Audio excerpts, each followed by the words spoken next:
Houthi यानी वो नाम जो लाल सागर में दहशत बन चुका है, तो इजराइल की सरजमी पर हमलों का सरताज। हिजबुल्लाह के हौसले पस्त पड़े हैं। इजराइल के सामने तो हमास को भारी कीमत चुकानी पड़ी, लेकिन एक अकेला हूती ही ऐसा है जिसने इजराइल के पीएम नेतन्याहू की नींद उड़ा दी है।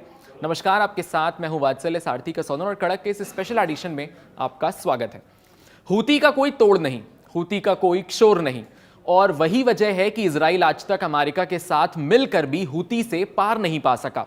अब हूती ने एक ऐसा ऐलान किया है जिससे इजराइल सख्ते में है। वो कंफ्यूज है ये सोचकर कि आगे कुछ बड़ा होने वाला है। दरअसल हूती ने एक बड़ा ऐलान किया है कि वो अब लाल सागर में इजराइल और उससे जुड़े देशों के जहाजों पर हमले नहीं करेगा। यह फैसला क्षेत्र में तनाव कम करने वाला कदम माना जा रहा है, क्योंकि हूतियों के हमलों की वजह से इजराइल ने इस समुद्री रास्ते से अपना व्यापार लगभग बंद कर दिया था, जिसकी वजह से दुनिया भर के जहाजों को भी रास्ता बदलकर अफ्रीका का चक्कर लगाना पड़ रहा था, जिससे लागत कई गुना बढ़ गई थी। ऐसे में यह घोषणा भारत सहित कई देशों के लिए बड़ी राहत लेकर आई है। लेकिन इजराइल इस बार भरोसे करने की हालत में नहीं है।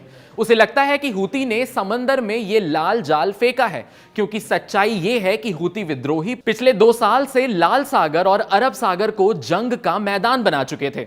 वो इजराइल पर गजा युद्ध को लेकर दबाव बनाने के लिए कई मिसाइलें दाग चुके थे और अंतर्राष्ट्रीय व्यापारिक जहाजों को निशाना बनाते थे। हालांकि इन हमलों से इजराइल को बेहद सीमित नुकसान हुआ, लेकिन ग्लोबल ट्रेड को देखते हुए ये एक बड़ा खतरा बन गया है। सुएज नहर के रास्ते दुनिया का सबसे बड़ा हिस्सा व्यापार करता है, और हूती हमलों ने इसी लेन को असुरक्षित यानी इनसिक्योर कर दिया है। हूती नेतृत्व में यह बदलाव उनके नए सेना प्रमुख मेजर जनरल यूसुफ हसन अल मदानी के पत्र के बाद सामने आया है। यह लेटर उन्हें हमास की सैन्य शाखा को लिखा था। इस पत्र में उन्होंने साफ संकेत दिया कि नौसैनिक नाकाबंदी हटा ली गई है और जहाजों पर हमले रोक दिए जाएंगे। हालांकि उन्होंने साथ ही यह भी चेतावनी दी है कि अगर गजा में युद्ध विराम टूटा तो वे अपने सैन्य अभियान फिर से शुरू कर देंगे।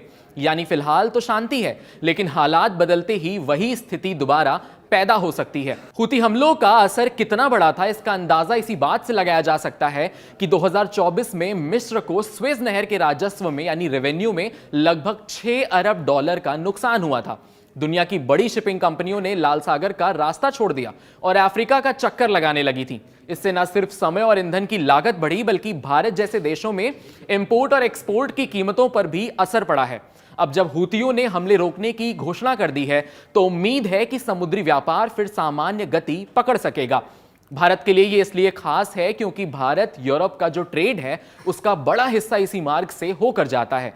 जैसे ही परिवहन लागत घटेगी यानी ट्रांसपोर्ट कॉस्ट कम होगी, सीधे सीधे इसका फायदा भारतीय इंडस्ट्रीज और कंज्यूमर्स को मिलेगा।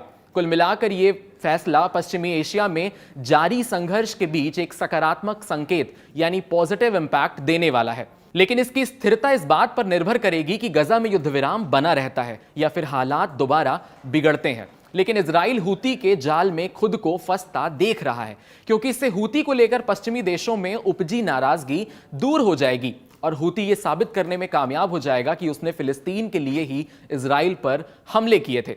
साफ है कि नेतन्याहू नहीं चाहेंगे कि हूती गाजा की जंग में हीरो बने, लेकिन इस वक्त देश में और अंतर्राष्ट्रीय स्तर पर यह बात चर्चा में बनी हुई है।